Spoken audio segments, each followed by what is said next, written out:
Nogmaals welkom. Welkom gouverneur Emiel Roemer.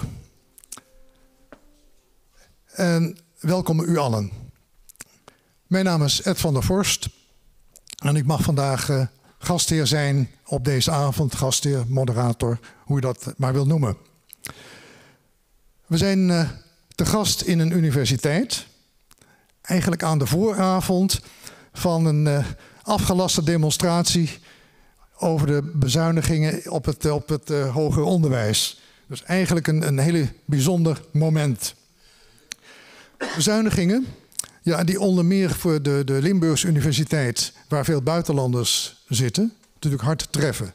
Dus ja, de brug naar buitenlanders, die komt eigenlijk misschien ook wel aan de orde.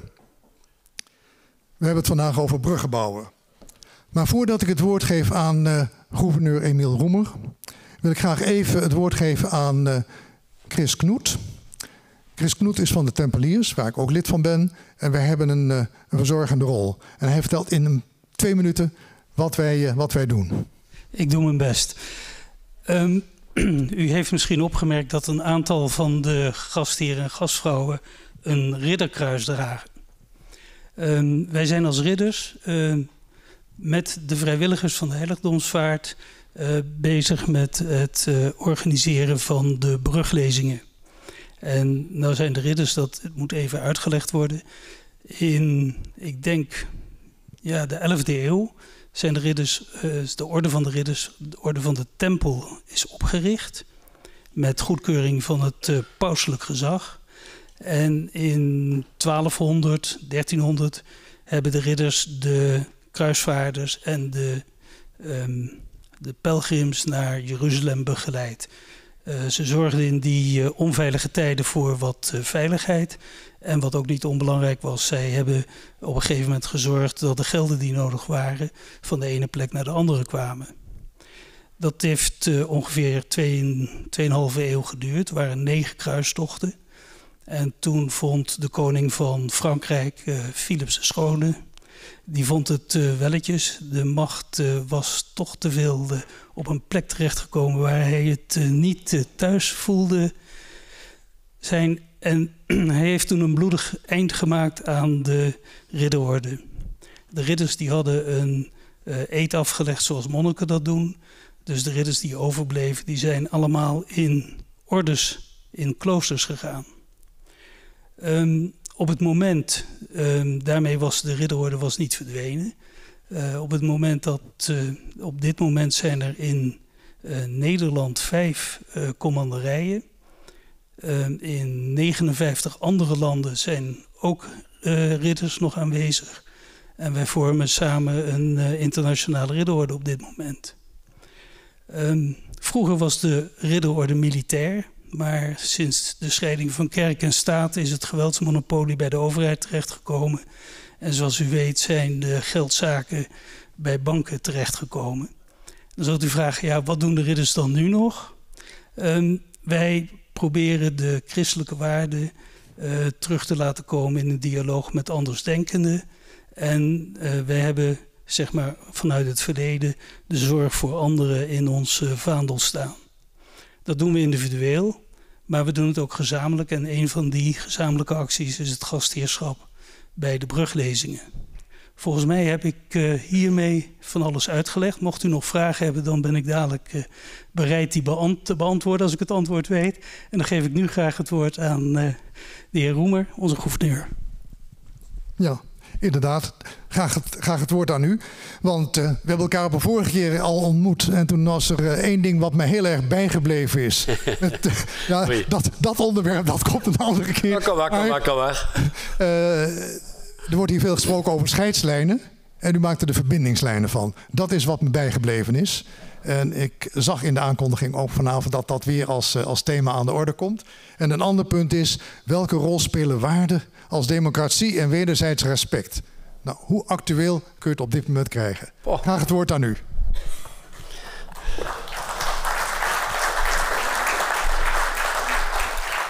Dank u wel. U legt de lat meteen lekker hoog. Ja, dat mag hier ook als je te gast mag zijn op de universiteit.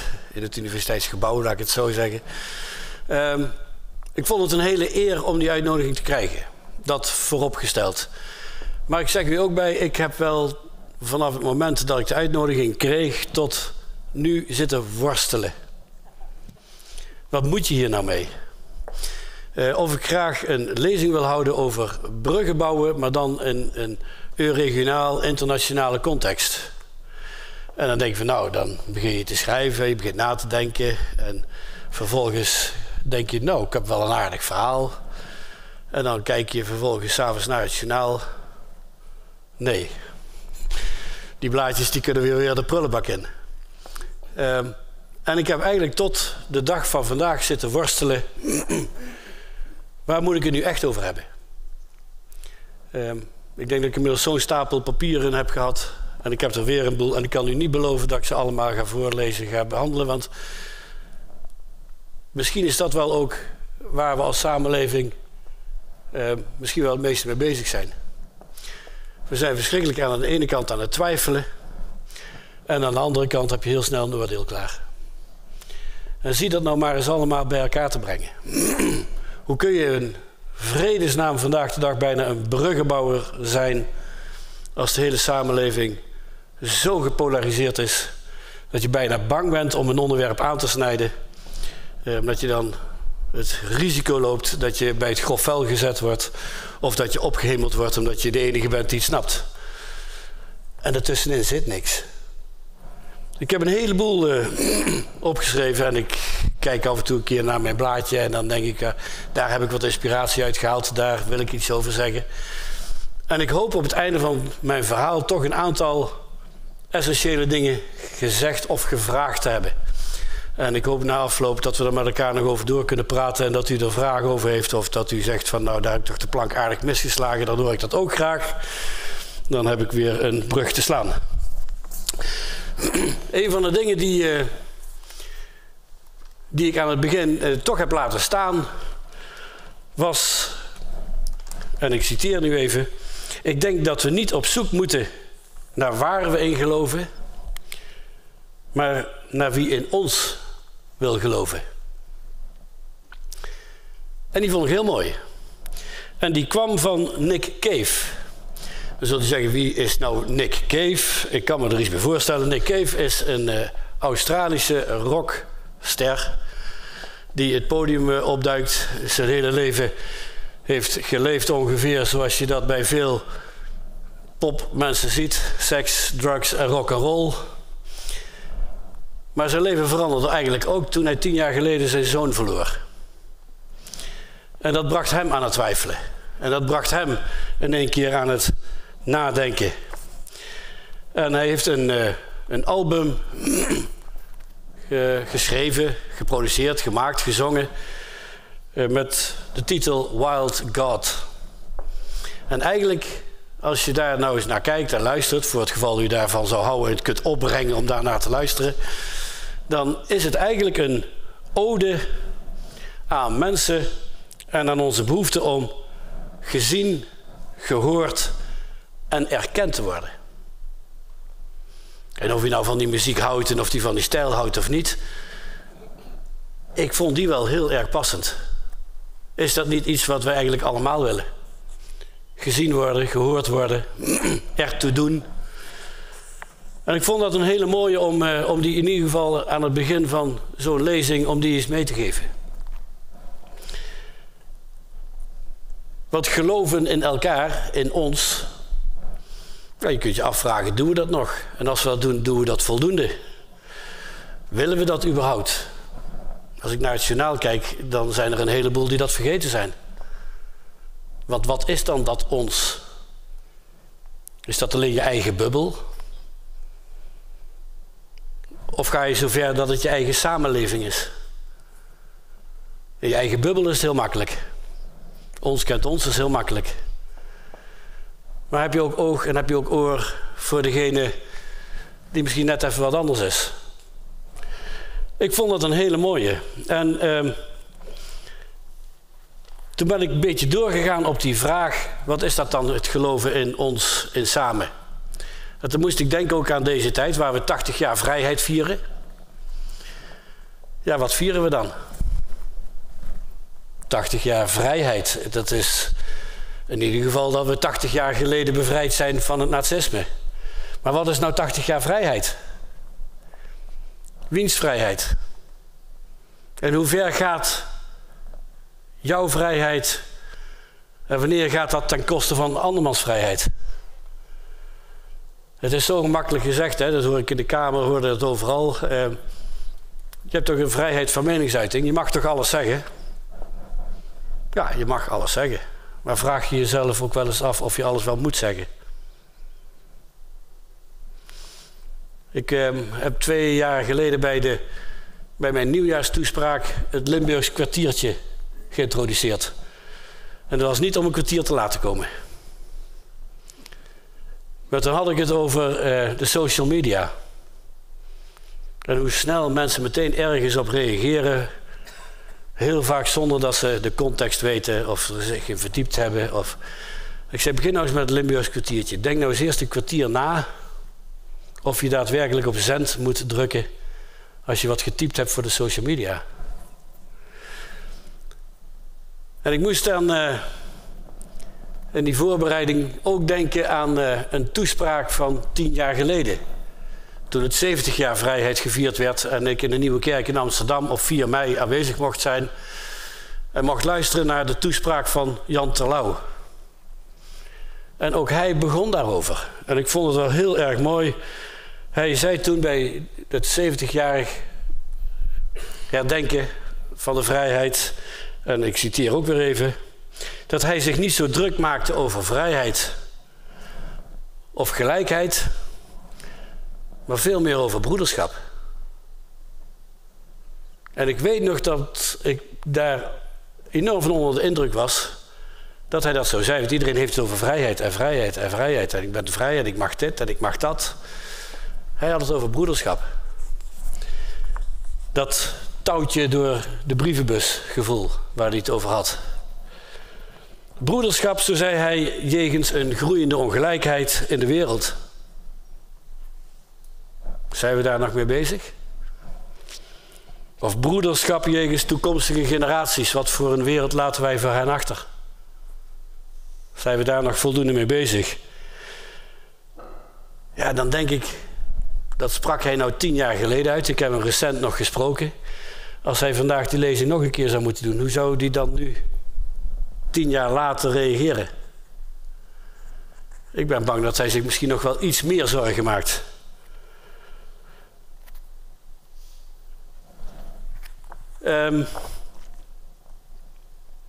Ik vind dat wel de vraag die ons vandaag de dag moet bezighouden. Een wereld waarin we eigenlijk tekenen van achteruitgang zien, terwijl we toch allemaal ons best doen om de wereld vooruit te helpen. Ik wil nog niet de hele avond heel negatief zijn, hè? Maak je geen zorgen, ik maak nog wel een draai in mijn verhaal. Maar het is wel goed om die context wel even te hebben. Die context van mensen die toch in onzekerheid leven. Mensen die zich toch druk maken over wat er in de wereld allemaal gebeurt. Of dat nu is op hun eigen leefomgeving. Of dat het nu is over het klimaat. Of groeiende ongelijkheid. De spanningen in de wereld. Polarisatie. Ik denk als we niet oppassen dat het ons gevoel terrein verliest. En het zou voor ons allemaal opdracht nummer 1 moeten zijn om dat ons gevoel, dat samengevoel, in plaats van dat ikke en wij tegen zij, dat we dat weer met z'n allen hoger op die agenda gaan krijgen. En dan denk ik van, het is toch wel leuk dat zo'n rockster en zo'n oud politicus en hier dan een gouverneur eigenlijk veel meer met elkaar overeen hebben dan dat we dat misschien van tevoren gedacht hebben. Ik vind het ook wel een heel mooi onderwerp om nog iets verder uit te diepen. Want als wij naar Limburg kijken, dan zijn we dat eigenlijk van huis uit eigenlijk wel gewoon geweest. Wij hadden en hebben hier heel veel gemeenschappen. Wij doen zoveel mogelijk samen. Verenigingsleven, we kennen het allemaal. Wij hebben hier veel met elkaar op. En toch durf ik af en toe ook te zeggen, tot zekere hoogte. Tot zekere hoogte. We zijn als ook als Limburgse samenleving toch wel anders geworden dan pak een beetje 50 jaar geleden. 50 jaar geleden was een hele andere periode. Als ik naar mezelf kijk, was ik toen 12 jaar. En ik kan me die periode heel goed herinneren. En ik neem u eigenlijk mee naar mijn eigen opvoeding. Ik kom uit 1962.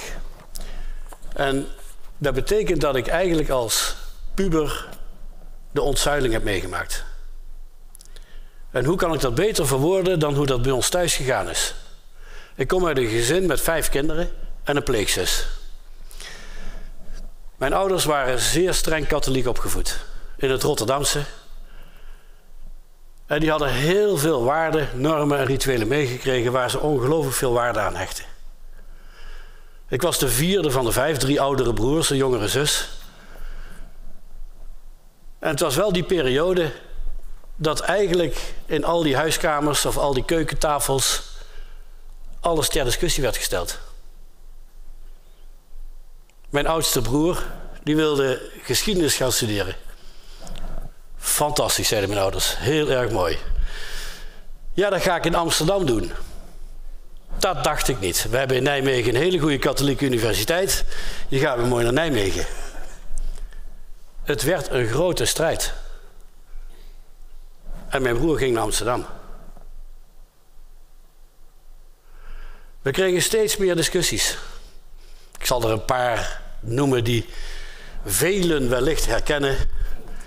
De discussie: moeten wij elke zondag niet mee naar de kerk? 2 keer. Mogen vriendinnetjes blijven slapen terwijl je nog niet getrouwd bent? Maar het ging ook verder. Het ging ook gesprekken over politiek, over Vietnam. Ik weet nog dat ze het hartstikke mooi vonden dat de kinderen, wij dus, politiek geëngageerd raakten. Maar toch niet voor die verschrikkelijke linkse club, alsjeblieft. Doe ons dat niet aan. En het ging zo ver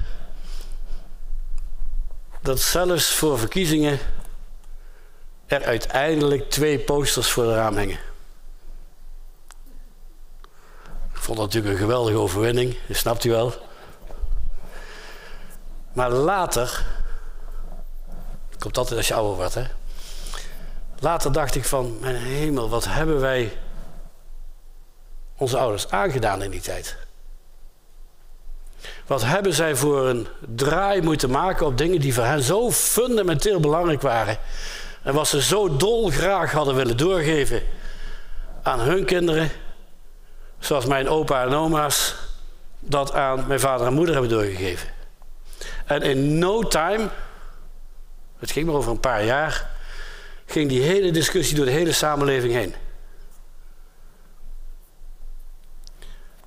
En toch zijn mijn ouders erin geslaagd om die verbinding met de kinderen te houden, die gesprekken te blijven voeren, begrip voor elkaar te krijgen, te creëren, mee te bewegen. Wat ik eigenlijk later dacht, grotere bruggenbouwers als zij heb ik eigenlijk nooit meer gezien. Want als je zo fundamenteel iets moet inleveren waar je zo voor staat, en je bent toch in staat om de gesprekken aan te gaan en te kijken waar je elkaar kunt vinden, ja, dan denk ik dat dat een ongelofelijke pluim is en dat velen daarvan kunnen leren. Probeer maar eens zelf na te denken en dat je nu eigenlijk je fundamentele waarden van het leven ter discussie moet gaan stellen. Ik weet niet of veel mensen dat kunnen.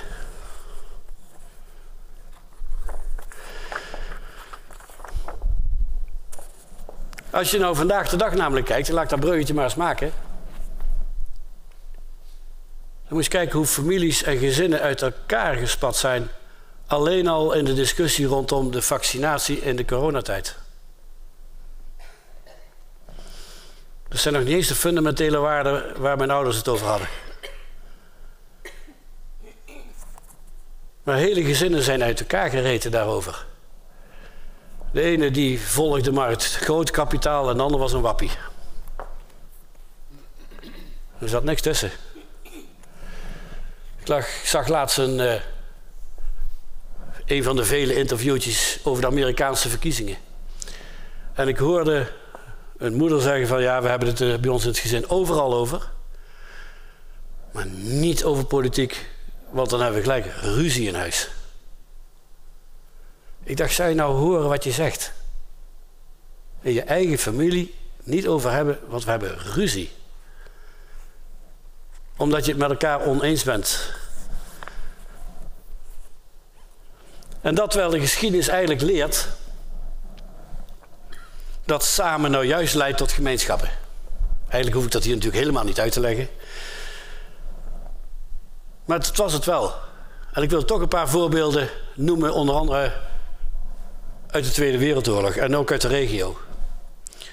Hanne van der Voort was kraamverpleegkundige in de Tweede Wereldoorlog uit het Noord-Limburgse Tienraai. En die kraamverpleegkundige heeft 123 Joodse kinderen uit Amsterdam opgevangen in Noord-Limburg. En waarom lukte dat? Omdat de gemeenschap daar in de regio van Tienraai erin slaagde, zij kon bij al die mensen aankloppen. Dat was vertrouwen, ze kenden elkaar, ze durfden de nek uit te steken.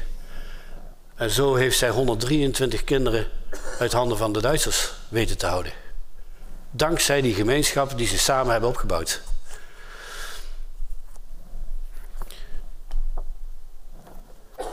Het is een van de voorbeelden. De grote voorman die daar ontzettend mee geholpen heeft en al die adressen wist te vinden, was priester Henry Vullings uit Grubbervorst. Die zijn nek heeft uitgestoken voor zijn gemeenschap, zijn verantwoordelijkheid voelde en hem pakte. Hij had vanaf de kansel ook gezegd: onze soldaten kunnen nu niets meer doen. Nu is de beurt aan ons.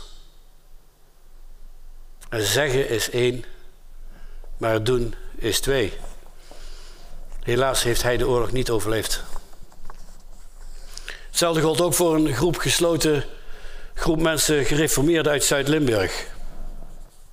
Dankzij een aantal dominees die blindelings vertrouwen in elkaar hadden en ook daar een gemeenschap vormden. Ook zij hebben dankzij moreel leiderschap een grote groep Joodse onderduikers kunnen helpen. 2 voorbeelden om te laten zien dat als je samen kunt optrekken, dat je mensen kunt vinden, dat je een heleboel kunt doen zonder je eigen identiteit te hoeven verliezen. Dan zult u misschien denken, wanneer komt hij nou eens met zijn bruggen bouwen over de grenzen? Maak je geen zorgen. Eén voorbeeldje uit de geschiedenis is een heel mooi bruggetje daar naartoe. Als we nog iets verder teruggaan in de geschiedenis, hoeveel Belgische vluchtelingen hebben wij toen niet opgevangen in de Eerste Wereldoorlog? 1 miljoen. En niemand die vroeg, moeten we dat wel doen, waar kom je vandaan? Stuur ze maar terug, grenscontroles houden. Klaarstaan als je ziet dat een ander je nodig heeft. Dat brengt mij naar de samenwerking van vandaag. Ik vertelde het niet allemaal om sikkeneurig te zijn, maar ik denk dat u dezelfde zorgen heeft als ik. Als we naar televisie kijken, als we naar de samenleving kijken, als we kijken wat er in Amsterdam gebeurt, dan zijn het wel terechte vragen. Maar de vraag is, hoe krijgen we die samenwerking in de regio, hoe krijgen we die samenwerking in een gemeenschap weer terug? Dat we elkaar zien en dat we elkaar weten te vinden. En over de grens doen we heel veel. In de regio weten we elkaar steeds beter te vinden. En dan zie je, als je elkaar weet te vinden, dat je mooie resultaten kunt bereiken. Of het nu de Drielandentrein is, of nu het gezamenlijk project rondom de Einstein-telescoop. Of, zoals hier net ook al werd gezegd, oog hebben voor internationale studies. En laat ik hem hier nog eens een keer zeggen, als een regio zo internationaal georiënteerd is,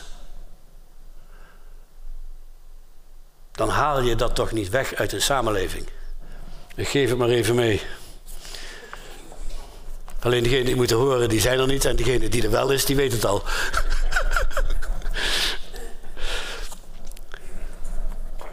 Maar toen dacht ik van, nou, ik kan nu al die voorbeelden noemen. En dat ga ik ook doen, heb ik net een paar gedaan. Maar is dit nou echt bruggen bouwen? Ja, je zoekt de samenwerking op, je gaat de grenzen over. Je kijkt van, hoe kunnen we elkaar helpen? Bedrijven bij elkaar, verenigingen bij elkaar, OLS. Fantastisch. Maar is dat nou echt bruggen bouwen? Ik denk, nou, een beetje wel. Want het is heel belangrijk. En je weet elkaar te vinden. Dus ja. Maar laat ik er eentje nemen die voor mijn gevoel nog veel meer bruggen bouwen is. Dat gaat over mijn vader. Mijn vader is van 1918, die lag in 1940 hier aan de grens. Een klein stukje verderop, bij Groeningen. Toen de oorlog uitbrak. Hij heeft heel snel gezien dat hij met zijn geweer en 3 kogeltjes niet veel verder kwam tegen de oprukkende tanks. Moest helemaal terug, gedrongen naar Duinkerken. Uiteindelijk daar ergens onderdak gekregen en teruggegaan naar Rotterdam, waar hij woonde. In Rotterdam is hij gaan werken bij vrijwilligerswerk gedaan bij Sint Franciscus Gasthuis. Sint Franciscus Gasthuis was het ziekenhuis in Rotterdam, vlakbij de plek waar al de bombardementen plaatsvonden. En via de scouting, via het katholieke verzet, is hij in het verzet gerold. Samen met pater Apeldoorn. Uiteindelijk is dat heel ver gegaan. Hij wist alle katholieke onderduikadressen in Rotterdam. Om ze te voorzien van bonnen en alles wat ze nodig hadden. In het Sint Franciscus Gasthuis, in het Ketelhuis, raakte hij betrokken bij verzetskrant De Wacht, die daar gedrukt werd. En via zijn broer en vooral zijn zus, jongere zus, is de verzetskrant daar vanuit verspreid door heel Rotterdam. Hij heeft me daar nooit over verteld. Ik kreeg die verhalen eigenlijk pas te horen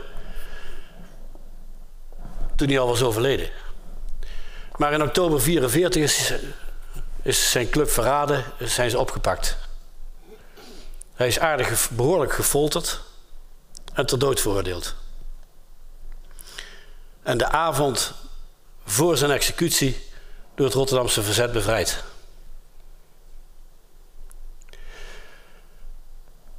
Ik heb dat verhaal pas gehoord toen 2 historici een boek schreven over vaders in verzet en steeds de naam van mijn vader tegenkwamen.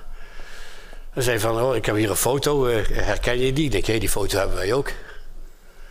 Ja, dan raak je in één keer nieuwsgierig, dan wil je het weten. Wat is er boven gekomen, wat heeft hij allemaal gedaan? En uiteindelijk ben je steeds meer erachter gekomen. Waardoor ik misschien nog wel meer vragen kreeg voor mezelf dan ik ooit heb gehad. En nu die link, toen ik gouverneur werd,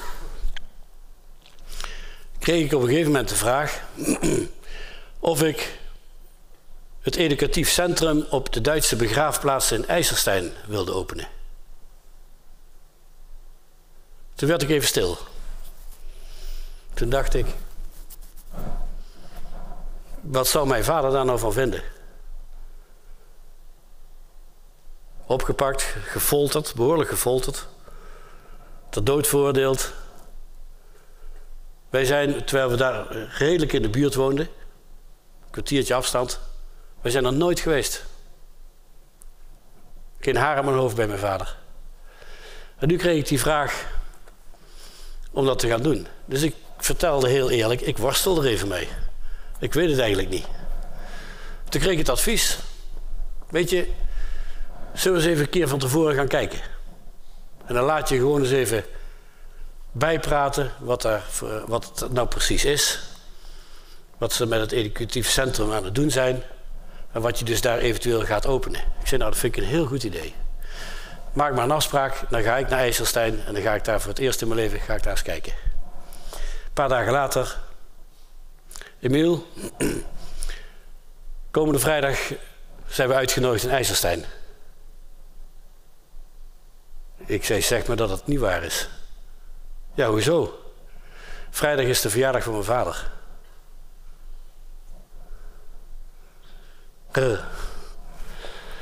Ik ben gegaan.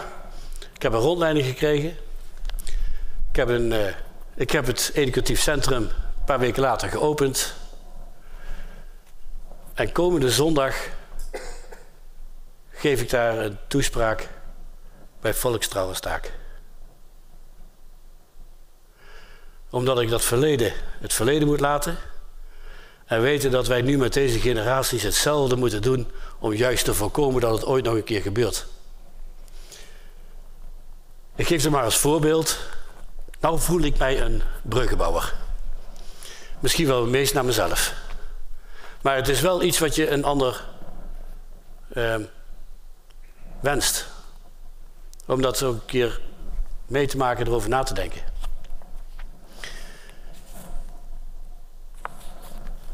Een ander voorbeeld,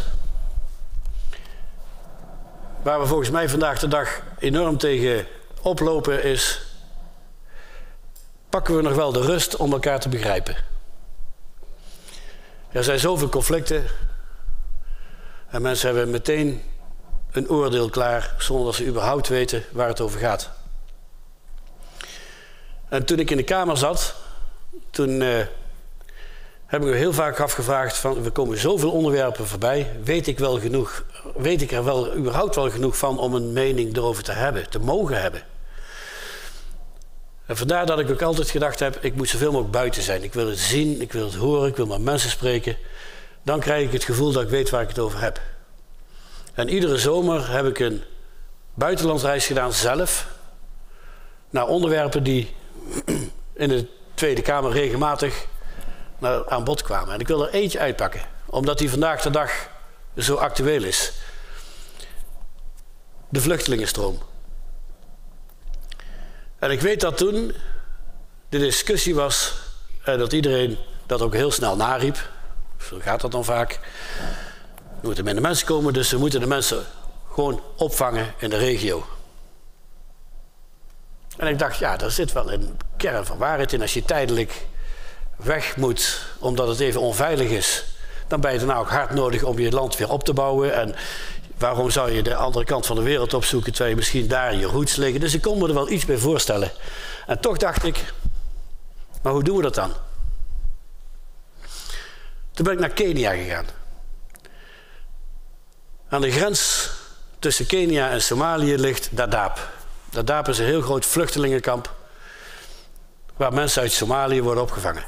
Ik denk, nou, opvang in de regio. Eens even kijken hoe we dat dan als internationale gemeenschap doen. Afspraken gemaakt met de Verenigde Naties vanaf Nairobi met een vliegtuigje naar Dadaab. En in de lucht zag ik het al. Midden in de woestijn. Maar dan ook letterlijk midden in de woestijn. En toen ik daar aankwam, vanuit de lucht, had men gezegd, er was eigenlijk zo'n plek voor zo'n 75.000 vluchtelingen. Op het moment dat ik daar kwam, zaten er al 300.000.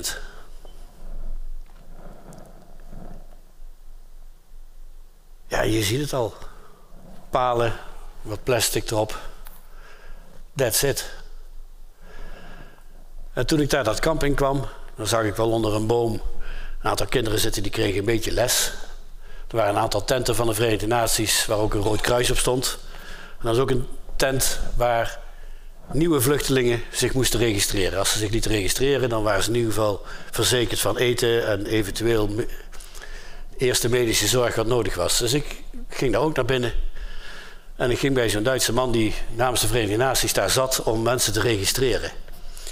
En er stond een paar mensen in de rij en de voorste, dat was een meisje van een jaar of 16. En die had een baby gekregen in het kamp. En die kwam die baby registreren. En terwijl die daar aan het typen was, stopte die even. En toen keek hij me aan en toen zei hij, ach ja, die moeder is hier ook geboren. Kunt u zich voorstellen dat ik met een heel ander verhaal de debatten in de Kamer ben aangegaan toen ze zeiden, opvang in de regio, dat is het beste voor die mensen. Als je dat niet voor elkaar weet te krijgen op een humane manier, als je je niet verdiept, wat zeg je nou precies en wat betekent dat nou, leer je elkaar dan voldoende kennen.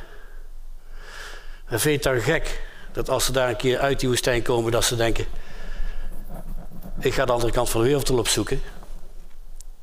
Want hier vind ik het niet. En dat heeft voor mij ook wel de ogen geopend.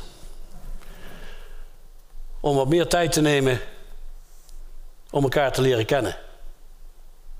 En dat gevoel van samen meer inhoud te gaan geven. En ik vond het wel mooi, en ik wilde het toch niet onthouden, uit een recent promotieonderzoek van sociologe Quita Muis uit Tilburg. Die had onderzoek gedaan en die constateerde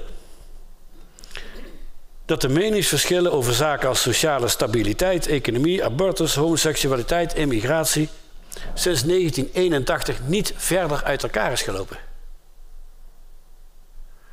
Dus de meningsverschillen van nu zijn qua inhoud hetzelfde als 1981. En toch heb ik er een ander gevoel bij. En volgens mij moeten we met elkaar eens nadenken hoe dat kan. Hoe kan dat nou? Wat doen we nou? Ik heb vandaag wat stukjes uit het debat gezien over wat er in Amsterdam is gebeurd.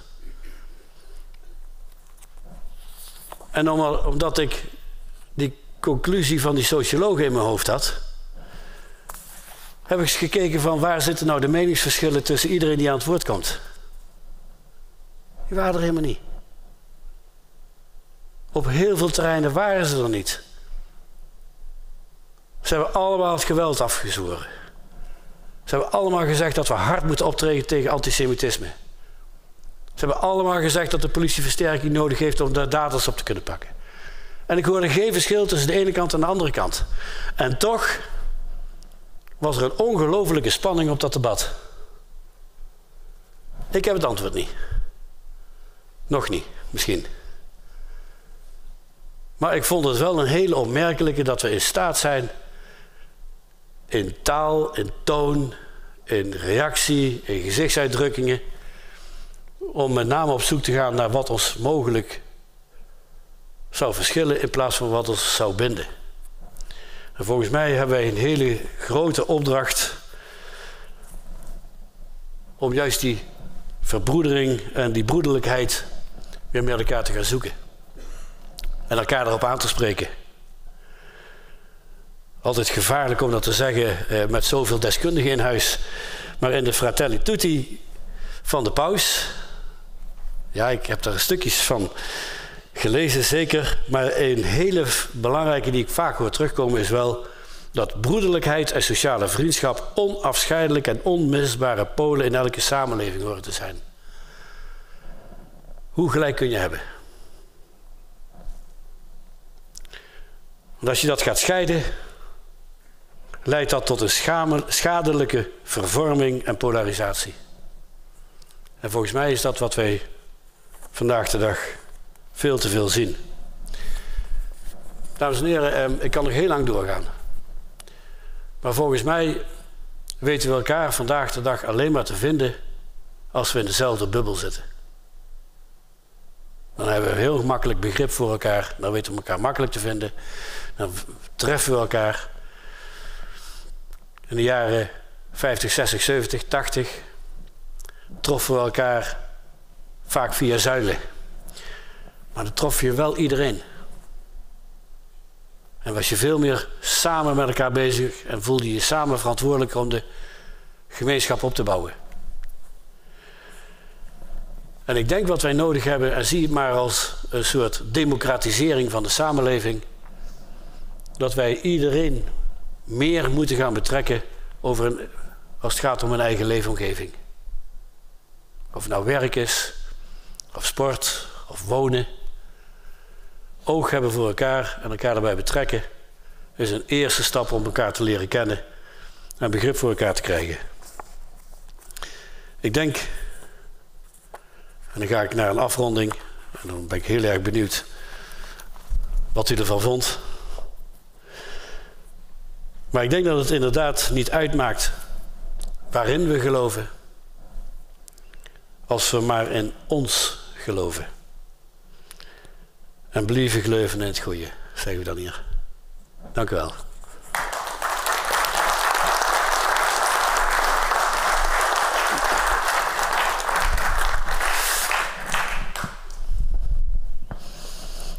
Dat is nog niet zo heel veel over internationaal, maar misschien toch voldoende, hoop ik.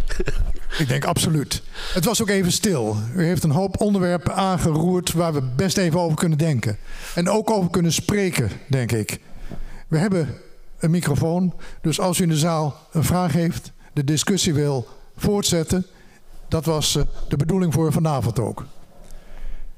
Wie mag ik als eerste het woord geven om hierop te reageren?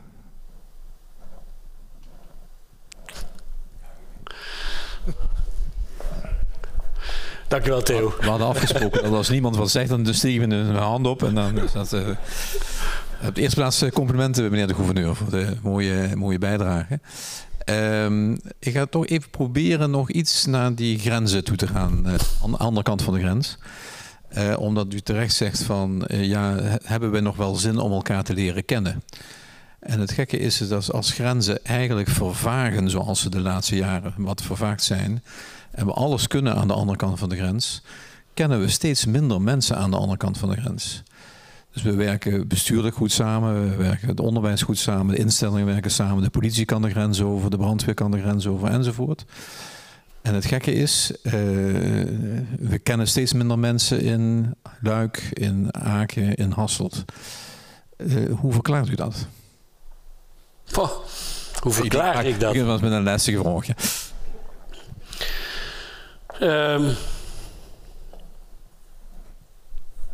Ik denk dat er een aantal zaken meespelen. We nemen niet meer de tijd om elkaar te leren kennen. De agenda zit er ram en ram vol. Dus we nemen ook niet meer de moeite om het te doen. Ik denk ook dat voor veel mensen dat niet in hun bubbel zit. En zoals ik straks al zei, we vinden elkaar in de eigen bubbel. Ben je heel erg overtuigd van het een, dan vind je altijd medestanders, omdat die er ook zo over denken. Ja, dat is niet zo heel moeilijk. Het is veel moeilijker om met een open mind die ander op te zoeken. En daar gewoon eens oprecht naar te luisteren wat hem beleeft, beweegt, hoe die leeft, hoe zijn sociale omgeving is. Om te kijken van, hé, misschien hebben we wel veel meer overeen dan we van tevoren dachten. Ik denk dat dat wel twee hele wezenlijke dingen zijn. En ja, we moeten het met elkaar wel gaan organiseren. En dan heb je soms ook nog gewoon heel erg last van bureaucratische rotzooi. Dat werkt dan ook nog wel eens verschrikkelijk tegen. Probeer maar eens over de grens iets te gaan doen. Het is helaas, was het in uw tijd al zo, in mijn tijd is het nog steeds zo, dat we dan heel erg tegen bureaucratische regeltjes aanlopen. En dat helpt ook niet mee om elkaar te gaan zoeken. Of je nou bedrijven bent, of op zoek bent naar medewerkers, of als het gaat over onderwijsinstellingen. We weten altijd heel erg gauw gemakkelijk wat er allemaal niet mag. Maar dan krijg je dan niet te horen hoe het dan wel kan. Daar hebben we nog een wereld te winnen.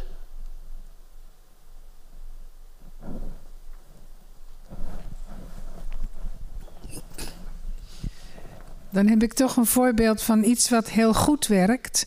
Sinds 1992 is er een euregionale ecumenische conferentie, ieder jaar, waarin onderwerpen besproken worden die in alle 3 de landen zeg maar aan de orde zijn of een probleem zijn. En waarin we dan met elkaar praten van hoe kijken jullie daar tegenaan? Hebben jullie voor ons een oplossing? Wat kunnen we samen doen?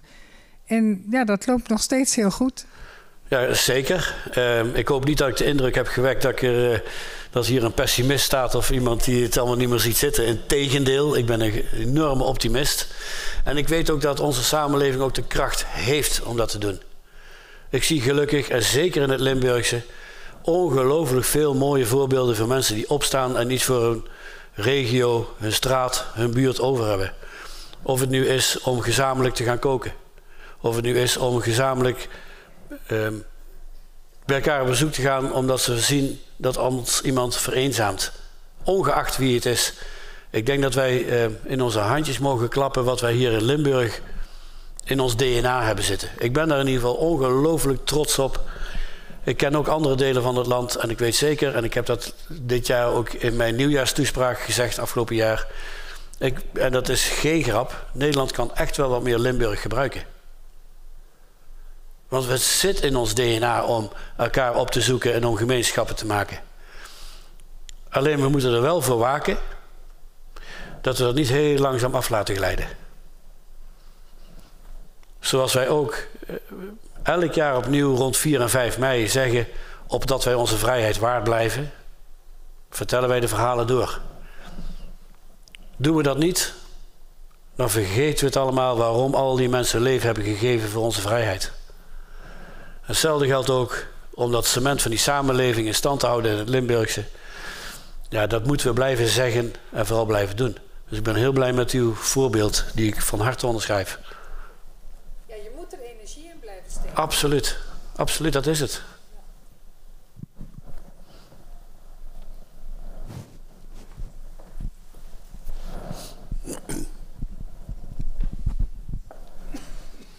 U sprak straks over 10 jaar terug, over die studie van die mevrouw in Tilburg. Waarin een aantal standpunten over homoseksualiteit en bepaalde cultuuraspecten zeg maar, niet veranderd zijn. Nou, niet verder uit elkaar gegroeid zijn dan toen. Nee. We kunnen wel constateren dat ze op een heel andere manier worden geuit. Juist. En ja, dat is gewoon heel slecht. Dat is verschrikkelijk soms om aan te horen. Maar als u nu weer eens 10 jaar verder gaat, hoe zou het er dan uitzien?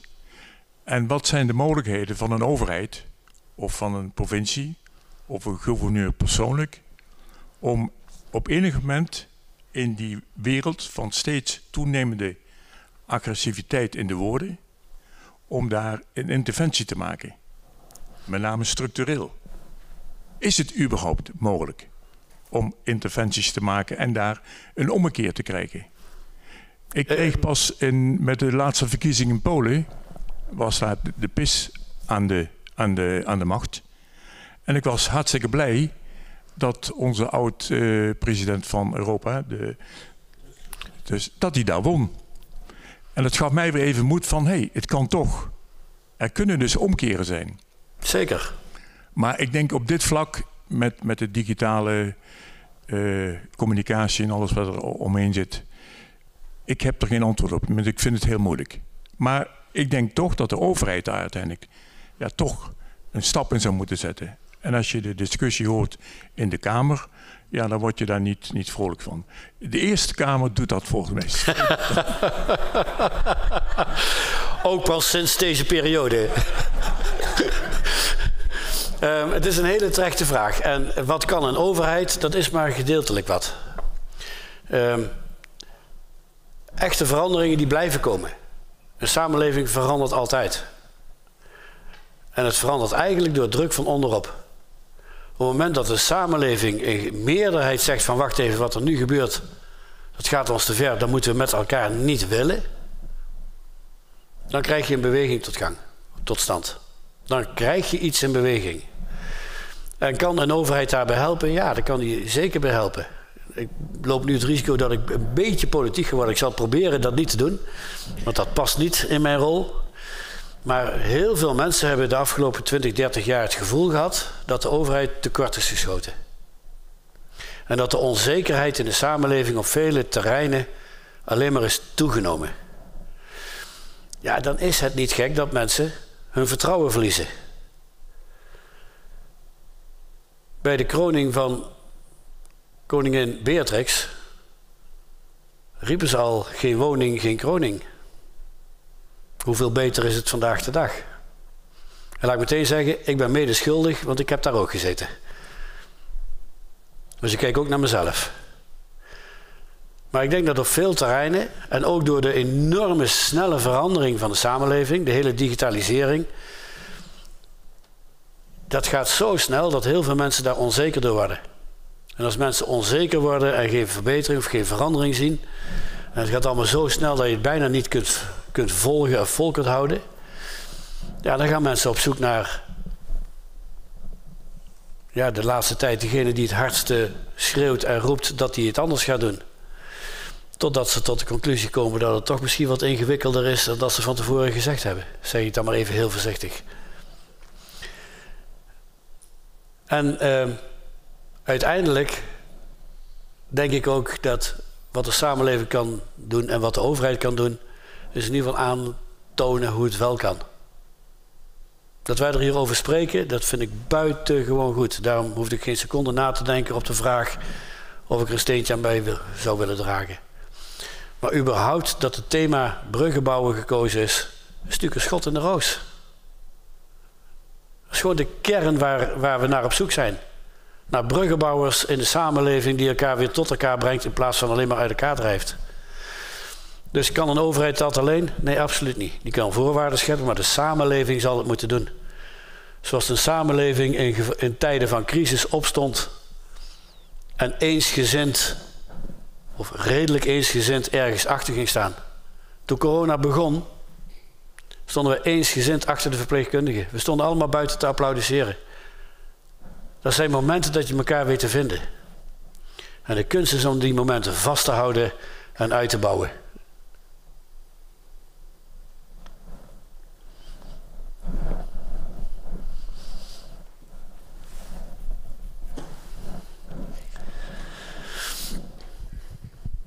Ja, ik vroeg mij af of het niet zo is dat bruggen bouwen over de grenzen heen in Limburg, dat het met name iets is wat door burgers wordt gedaan en niet door overheden.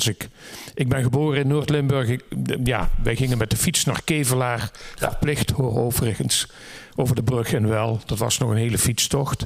Maar daar leerde je Duitsers kennen. En Duitsers kwamen bij ons in Venray op de winkel.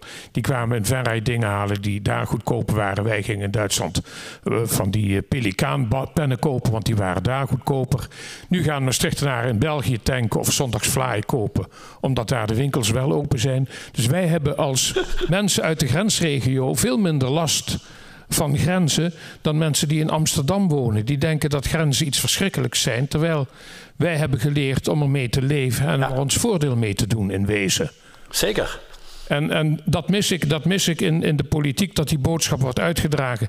Grenzen, daar kun je mee leven en daar kun je ook voordeel uithalen. Dat is één opmerking. Tweede, en ik hoop dat u dat met me eens bent, het taalonderwijs in Nederland is verschrikkelijk slecht. Als ik zie hoe Nederlanders, en dan met name mensen die in de pers werken en zo, hoe die Duits proberen te spreken. Nou, dat is werkelijk, om het maar eens met de woorden van meneer Merts te zeggen, dat is grottenslecht. Dat is werkelijk onaanvaardbaar slecht. Frans spreken ze helemaal niet, ze doen alsof. En hoe wil je dan bruggen bouwen als overheid, als je dat soort elementaire dingen die ook met fatsoen te maken hebben niet beheerst? Eerst de eerste. Die is veel makkelijker. Ja, u heeft volkomen gelijk dat als je in een grensregio woont, en ik ben ook geboren in een grensregio. Boxmeer is misschien net 3 kilometer ver, aan de andere kant van de Maas. Daar kwamen ze overigens ook elk jaar uit Kevelaar, bij de processie in Boxmeer. Daar trof je elkaar. Heel gemakkelijk. Heel logisch. Dat doen we nog steeds. Als overheid moet je vooral niet zeggen dat je het moet doen. Als overheid kun je faciliteren. Als verenigingen bij elkaar op bezoek willen komen, is het hartstikke mooi. Als een klein beetje in de kosten geholpen worden, dat het ook door kan gaan. En dat iedereen mee kan gaan. Dat kun je als overheid doen. En dat het veel meer verteld moet worden in de Randstad, wat voor een mogelijkheden wij hebben in een provincie als Limburg, in het hart van Europa. Overal waar ik maar de kans krijg, vertel ik dat. Ik heb het in een lezing in Den Haag verteld. Sommigen hebben het misschien al eens een keer eerder gehoord. Maar daar vertelde ik van, jullie zien Limburg vaak als een uithoek van het land. Maar als ik nou een cirkel trek vanuit Maastricht zo van zo'n 100, 150 kilometer, dan wonen er tussen de 15 en de 20 miljoen mensen. Als ik dat in Den Haag doe, hebben jullie 15 miljoen vissen. Wie is hier nu de uithoek van het land? Ik hoop niet dat de trein in Den Haag een keer rechtdoor rijdt. En ik hoop in Limburg dat die trein eens een keer wel doorrijdt naar Aken. Dus ja, we proberen die kansen die we hier hebben en het internationale wat we hier hebben, overal uit te dragen. Het zijn onze buren. Daar werken we mee, daar voetballen we mee, daar sporten we mee, daar gaan we winkelen, daar trouwen we mee. Het zijn onze buren en dat kunnen we niet vaak genoeg zeggen. Dan het tweede. Ja, die taal. Ja. Ik ga geen waardeoordeel doen over de talen. Ik probeer me goed staande te houden in het Nederlands, Engels, Duits. En ik ben begonnen met... ik heb al een aantal cursussen in Limburgs gehad. En ik ben nu ook begonnen met Frans. Maar ook vooral... Ook al spreek je het niet goed... Maar ik merk dat als ik in Frankrijk ben of in Wallonië ben... en je doet moeite om iets te gaan doen... dan wordt dat ongelooflijk gewaardeerd. En het spijt me dat ik geen vloeiend Frans spreek. Ja, met permissie, ik wil het toch heel even politiek maken. Oei. Maar u mag het. U noemde het in uw introductie, die voorbeelden van de verbinding, de treinverbinding die nu tussen Maastricht, Aken en Luik is op poten gezet. Heeft u wel eens gekeken wat het kost om met een gezin, met die trein, zo'n rondje te maken ten opzichte van de Flixbus of de eigen auto? Ik heb in het verleden wel eens een Kamerlid daar uitspraken over horen doen. Ja, ik ga ze hier niet herhalen. Nee, maar goed, nee, dat weet je, ja, dat zijn... natuurlijk zijn dat terechte vragen. Als je mensen in beweging wil krijgen om gedrag te veranderen, dan is het mooi als je het kunt permitteren. Dan is het inderdaad aan een overheid om met elkaar te discussiëren, om te zorgen dat een gedragsverandering, want dat is ongelooflijk moeilijk, gedragsverandering voor elkaar krijgen. Maar om er in ieder geval voor te zorgen dat een financiële drempel niet de reden moet zijn om dat niet te doen. Ja, dat is een mooie opgave in een wereld waar ik in het verleden ook toe hoorde. Ja, in Duitsland heb je bijvoorbeeld voor €49 een abonnement dat je kunt afsluiten. Ja. Dan kun je door heel Duitsland van Hamburg naar München crossen, als je dat zou willen. Ja, is misschien een goed idee om dat ook eens in Nederland... Ik was in Frankrijk op vakantie en ik zag daar in die stad een heel mooi museum. En ik ga graag naar een museum. En ik denk... Ik moest afrekenen. Ik zeg, maar we zijn met z'n tweeën. Ja, maar dit kost het. Oh, oké. Kunnen ze in Nederland nog wat van leren, dacht ik. Dus ja, ik snap wat u zegt. Oké, en mijn laatste punt is, en dat is een iets groter qua omvang. U had het ook over de Einstein-telescoop. Ja. Ik sta mezelf toe om te veronderstellen dat veel mensen niet weten wat het is. Behalve dan dat het miljarden kost. En dat er werkgelegenheidsaspecten aan zitten. Is het nou echt iets wat waar deze regio niet zonder kan? Niet zonder is altijd een moeilijke vraag. Waar het een ongelooflijke meerwaarde en Limburg en de hele regio, EU-regio, echt wereldwijd op de kaart zet, absoluut ja. Heeft het iets met prestige te maken? Totaal niet. Er komt, waar dan ook in de wereld, komt een installatie te staan om zwaartekrachtgolven te meten, waardoor we nog meer het heelal in kunnen kijken en nog meer van onze geschiedenis kunnen leren. Ik geef maar als voorbeeld het grote wetenschappelijk centrum wat er in het CERN in Zwitserland zit. De hele wereld kent CERN en trekt er naartoe. Trekt heel veel werkgelegenheid, veel onderwijs. Het zet die regio op de kaart. Als we dat hier voor elkaar krijgen, dan hebben we de samenwerking in Europa op een heleboel terreinen met elkaar georganiseerd. Want dit doe je niet alleen. Sowieso financieren we het vanuit 3 landen. 5, 6 regio's. En dan heb je de samenwerking tussen heel veel universiteiten, eigenlijk wereldwijd. Met als centrum Zuid-Limburg. Nu al hebben veel MKB-bedrijven er profijt van. Dat er überhaupt nu al eerste onderzoekjes zijn of het hier überhaupt kan. En sta je op de kaart. Dus heeft het een ongelooflijke meerwaarde en is het echt iets wat we absoluut moeten willen? Ja. Een terechte opmerking wat u zei, waar wij heel veel aandacht aan besteden, maar dat nog lang niet genoeg is. Vertel het ook en laat mensen ook zien waarom het zo belangrijk is voor een regio. Wat zijn dan die meerwaarden? Wat is nou precies het meten van zwaartekrachtgolven? Wat draagt dat dan bij aan ons welzijn? Of hoe zit het dan precies? Het is heel belangrijk dat wij wetenschappers naar hier krijgen om dat te onderzoeken. Het is heel belangrijk dat wij regeringsleiders zover krijgen dat ze het gaan ondersteunen. Maar nog belangrijker is dat wij de mensen die er wonen uitleggen wat er gaat gebeuren en wat er onder de grond gaat gebeuren en of ze er überhaupt last van hebben. En vooral wat is het profijt dat het hier komt. Dus ik zie dat nog als een extra aanmoediging om daar nog heel veel werk aan te spenderen. Overigens, zoek hem op social media op. Er is nu een fantastisch filmpje gemaakt waarin een jongen van 9 of 10, 11 inmiddels. Moet ik even oppassen, daar is je 18.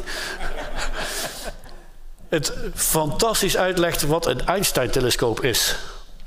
Ik doe het hem niet na. Maar zoek hem maar eens op.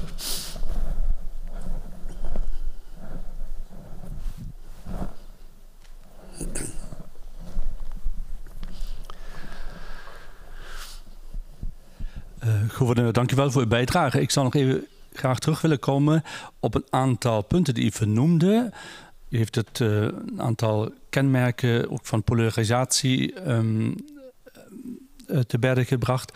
En een aantal begrippen heb ik genoteerd waarvan ik denk, daar heeft u al lijnen uitgezet voor een mogelijke, oplossing is te veel gezegd, maar in richting van waar wij naar zouden kunnen zoeken om elkaar beter te vinden, bruggen te bouwen. Broederschap heeft u al uitgelegd, wat meer.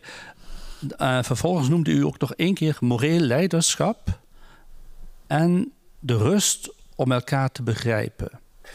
Dus deze 2 laatste uitdrukkingen, zowel moreel leiderschap als rust om elkaar te begrijpen, kunt u daar nog iets over zeggen? Want leiderschap is natuurlijk vandaag de dag zeer divergent, zeer gevarieerd te begrijpen. Maar wat is moreel leiderschap? En als u spreekt over rust om elkaar te begrijpen, betekent dat dus dat er kennelijk veel soorten van onrust is en heerst in onze maatschappij. Ik denk dat dat laatste sowieso waar is, dat er veel onrust is. Laat ik even die laatste pakken. De rust om elkaar te leren begrijpen, dat brengt 2 dingen met zich mee. 1, hou je eens even in om meteen een oordeel klaar te hebben, terwijl je misschien alle feiten niet kent. En bijna vandaag de dag, en we worden erg gestimuleerd als we ook naar de politiek of social media kijken, er is iets gebeurd en voordat er überhaupt iets bekend is, staan de meningen al op social media en zijn de oordelen al geveld en dan is iemand al ongeveer veroordeeld en niemand wacht af van wat zijn nou precies de feiten. Dus dat geduld moeten wij veel meer gaan opbrengen. Het is ook nog eens een keer zo dat ik het gevoel krijg dat als er wat gebeurd is, dat het bijna een wedstrijd wordt wie het hardste veroordeelt. Met alle mogelijke termen en krachttermen daarbij. Want hoe meer je die gebruikt, zelfs in het politieke debat, hoe meer stemmen je zou gaan krijgen. Dat vind ik echt een hele kwalijke zaak. En misschien is dat wel het bruggetje naar het morele leiderschap. Wie staat daar nou tegenop? Wie durft nou daar die streep te trekken en te zeggen tot hier en niet verder? Waarom accepteren wij dat de tone of voice in debatten pas interessant wordt als ik iemand voor rotte vis heb uitgemaakt? Wie staat er nou op? Daar heb je moreel leiderschap voor nodig. En dan pak ik hem in het groot. Maar wie doet het nou in het klein? Welke vader of moeder, ik hoop nog steeds een heleboel, maar ik stel het maar gewoon als vraag. Zegt tegen zijn zoontje, die een briefje van 10 op straat gevonden heeft, we brengen hem even naar de politie.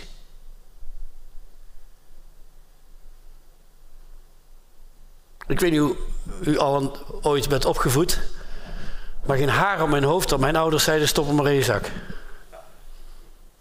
Geen haar op hun hoofd. We hebben die grenzen steeds verlegd en verlegd en verlegd. Wie staat er nou op om te zeggen, ho hu. Dit is niet de samenleving waarin ik wil leven. Het woord zegt het niet voor niks. Samenleving. Wie heeft nou het morele leiderschap, het opofferingsgezindheid om te zeggen, stop. Dit mogen wij niet accepteren. Men is tegenwoordig zelfs gewoon bang om sociale controle uit te oefenen, want voor je het weet krijg je een klap in je gezicht. Waar ligt die grens? Waar ligt die grens? Wie staat er nou op? Wat moeten we doen samen dat de samenleving, de maatschappij opstaat? Wanneer trekken wij samen die grens? Ik weet het ook niet. Ik kan alleen maar proberen zo goed en zo kwaad als ik het zelf kan, het zelf te doen. Maar ik wil het wel overal zeggen. Dat we straks heel veel medestanders hebben die een grens durven strekken, een streep durven te zeggen in de stand.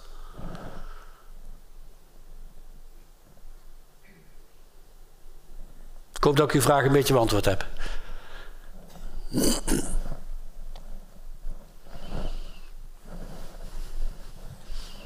Ik wil nog even terugkomen op het COVID-verhaal. Over het? Het COVID-verhaal. Ja. Er zijn in Limburg ook 2 stromingen geweest. Mensen die waren voor, mensen die waren tegen. Ja. Nou stond er vandaag een artikel in de krant dat Dagblad de Limburger op een bijzonder goede wijze verslag had gegeven van wat er nou eigenlijk gaande was met het hele COVID-gebeuren. En dat betekende eigenlijk dat dat hele gedoe omtrent van allerhande complottheorieën in elk geval niet door de kranten gepubliceerd is. En in elk geval niet gestimuleerd. En het bleek ook dat de ziekenhuizen veel geleerd hadden van wat de Limburger gepubliceerd had. En dat de Limburger veel geleerd had van wat ze te weten kwamen uit de ziekenhuizen. Ja. Als je nou naar dat soort dingen kijkt en je kijkt nou naar het standpunt van de regering, dat we de kranten die toch een beetje lastig zijn soms voor sommige regeringsleiders, dat ze nou een btw-verhoging krijgen en dat zullen bepaalde mensen in bepaalde omgevingen gewoon niet meer financieel trekken. Lijkt het u niet dat de provincie eens met de Limburger moet gaan praten over bepaalde subsidies? Het is niet op de weg van de overheid om de pers te breidelen. Misschien ook niet om de pers te stimuleren. Maar het lijkt me, als u praat over een samenleving, dat een krant een van de zeer goede middelen kan zijn om dat te stimuleren. Dank u wel voor deze hele interessante vraag. Ik spreek heel veel met de media, met de pers en met de Limburger. Soms zelfs iets meer dan me lief is natuurlijk. Want dan doen ze hun werk goed. Laat helder zijn, onderzoeksjournalistiek is een van de pijlers onder onze democratie. Op het moment dat je mensen nieuwsgaring onthoudt, doet dat inbreuk aan de democratie. Dus daarmee kunt u wel een beetje proeven wat ik van die btw-verhoging op boeken en kranten vind. Ik zal me er verder niet over uitlaten. Ik heb het met de Limburger 1 keer gehad over, kan de provincie u helpen? En hij zei van, nou, 1 ding absoluut en 1 ding absoluut niet. Maak de onafhankelijke journalistiek niet afhankelijk van de overheid. Want dan ben je je onafhankelijkheid kwijt. Dus al komt u met grote zakken met geld, no way dat onze deur daarvoor open staat. Wat u wel kunt doen, ben zo transparant en zo eerlijk mogelijk. Dat wij ons verhaal kunnen doen, dat wij antwoorden krijgen op onze vragen. En als het echt niet kan, leg dan gewoon uit waarom het echt niet kan. En zo kun je volgens mij een hele goede relatie opbouwen. En kan ieder zijn werk doen. Wij als overheid en de media als een onafhankelijk instituut, die moet schrijven wat ze in de samenleving zien gebeuren. Dus ik ga ze geen subsidie geven. Op hun eigen verzoek. Mede op hun eigen verzoek, anders zou ik het misschien ook niet doen. Want ik vind dat ze ook echt onafhankelijk moeten zijn. Want ik zie te veel in de wereld waar de journalistiek die vrijheid niet heeft om onafhankelijk te zijn. En daar moet je nooit naartoe willen. Nou, maar het is wel een grens. Het is wel een grens. Op het moment dat jij een subsidie geeft, is, al is het maar voor een klein stukje, is welk medium dan ook afhankelijk van jouw bijdrage. Dan zou ik dat niet zo gauw doen. Maar na mij komen er misschien weer hele andere. die van een bepaalde machtspositie misbruik kunnen gaan maken. Moet je nooit willen. En dat willen zij ook nooit. En terecht. Toch een beetje politiek. Als ik even rondkijk, zijn er geen vragen meer? Nee, ik zie geen handen meer. Ik denk dat we dat gaan afronden. We hebben heel veel onderwerpen de revue laten passeren. Dat bruggenbouwen hebben we op heel veel mogelijke manieren gewoon gezien. En ik denk dat dit ook behoorlijk stof tot nadenken is. Ik hoop het. Af en toe zag je dus duidelijk de zaal ook heel nadenkend kijken. Dus ik denk dat er nog wel eens over gesproken gaat worden. Het is overigens ook een hele mooie brug naar onze volgende bruglezing. Die gaat over vluchtelingen. Is er een muur of een brug? Dat doen we in de vorm van een paneldiscussie op 11 december. En dan gaan we het ook van verschillende kanten belichten. Van de kant van het COA. Van de kant van een werkgever die vluchtelingen in dienst wil nemen. Of ermee wil werken. Ja, en ook vanuit de kant van de kerk. Wat kun je dus voor vluchtelingen betekenen? Dus 3 totaal verschillende invalshoeken. En ik vond eigenlijk deze opmerking die u maakt eigenlijk ook wel een opmaat naar die lezing. Dus dat extra dank daarvoor. Dank voor de uitnodiging. Ik heb het heel graag gedaan. Dank u wel.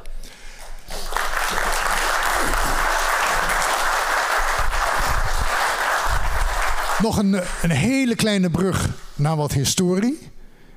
We zitten in Maastricht. Een van de grote bases is de Servaaskerk. En daar hebben we een boek over. Een historisch boek met van alles en nog wat. Dit wil ik u graag geven. Oh, wat leuk. Nou, dank u wel. Heel graag gedaan. Dank u wel. De vorige lezing hadden we de mogelijkheid om de afloop een glaasje te drinken in de kerk. We hadden wat wijn meegenomen. Dat lukt hier niet in de universiteit. Er zijn huisregels waar we niet aan kunnen voldoen. Dus ja, we moeten op z'n Maastrichts gewoon de kroeg in als we dat willen. Dan zou ik zeggen van, als jullie elkaar nog willen treffen, loop naar de overkant naar het tribunaal. Helaas lukt dat hier niet. Maar hartelijk dank voor de komst in zo grote getalen. Dank u wel.